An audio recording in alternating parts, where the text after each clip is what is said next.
సాక్షి TV ప్రసారాలను నిలిపివేయడం చట్టరీత్యా నేరం. సాక్షి టీవీ ప్రసారాల కోసం మీ స్థానిక కేబుల్ ఆపరేటర్ని వెంటనే సంప్రదించండి. డిటిహెచ్లో, ఇంటర్నెట్లో కూడా సాక్షి టీవీ ప్రసారాలను వీక్షించవచ్చు. భారీ వర్షాలు పంట పొలాలను ముంచెత్తాయి. ఎదురుగాలులు రైతన్నల ఉసురు తీశాయి. మోంతా తుఫాను రైతుల పొట్టకొట్టింది. మునిగిన పంటను చూసి రైతు గుండె తరుక్కుపోతోంది. మరికొన్ని రోజులాగితే పంట చేతికొస్తుందనే ఆశతో ఉన్న రైతుపై మోంతా పిడుగుపడింది.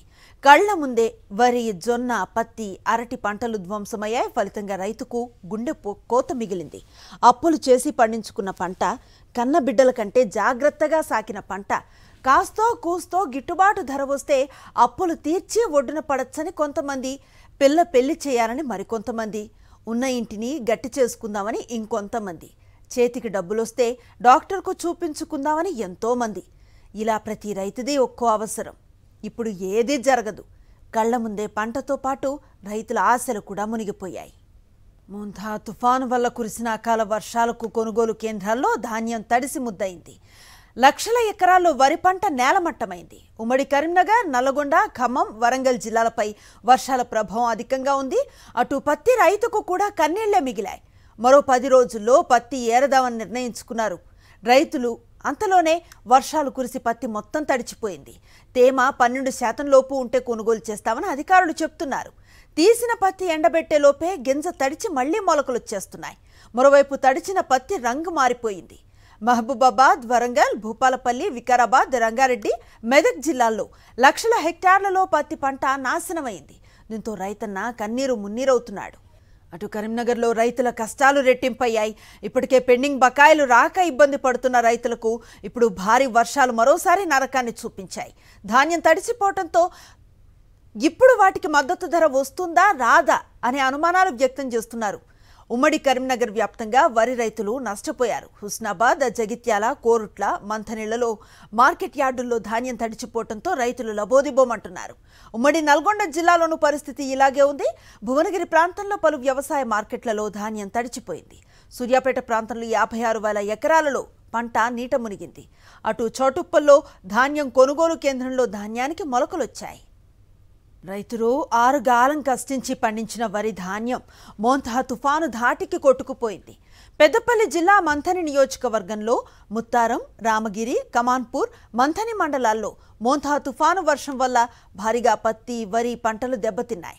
ధాన్యం కొనుగోలు కేంద్రాలను ప్రభుత్వం ఇంకా ప్రారంభించలేదు. రైతుల చేతికి వచ్చిన వరి ధాన్యాన్ని మంథని వ్యవసాయ మార్కెట్ యార్డులో ఆరబోసుకున్నారు.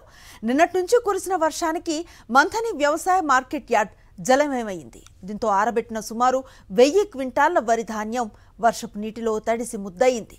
కొంత వరి ధాన్యం వర్షపు వరద నీటిలో కొట్టుకుపోయింది. తడిసిన వరి ధాన్యాన్ని చూసిన రైతులు లబ్బో దిబ్బోమంటున్నారు. వ్యవసాయ మార్కెట్ యార్డులో వర్షం నీరు పోయేందుకు ఎలాంటి ఏర్పాట్లు చేయలేదని, దీంతో మార్కెట్ యార్డులో వర్షపు నీరు భారీగా నిలిచిపోయిందని రైతులు ఆరోపిస్తున్నారు. చెప్తే ఈయన అవి అప్పుడప్పుడు కోసి పోతామంటే మార్కెట్లో వస్తుందని అన్నాడు. ఏమనంటే లొల్లి పెడతాడు ఈయనలే. ఏం పండిస్తాం, ఏం చెప్తాం మేము. ఇప్పుడు ఇక చాలా మంది పోసుకొని సత్తుడే ఉంటుంది మాకు. ఇక అసలు ఈయనే ఎవరు కట్టిస్తారు, ఇక ఎవరు ఏం చేస్తారు. కలువని ఎక్కుంటా పోయింది. మేము మాట్లాడదాం, కాళ్ళు మొక్కుతామని అంటే ఇక చెప్పకుండా మాకు నెట్టుకుంటా పోతాండ్రు మేడానికి.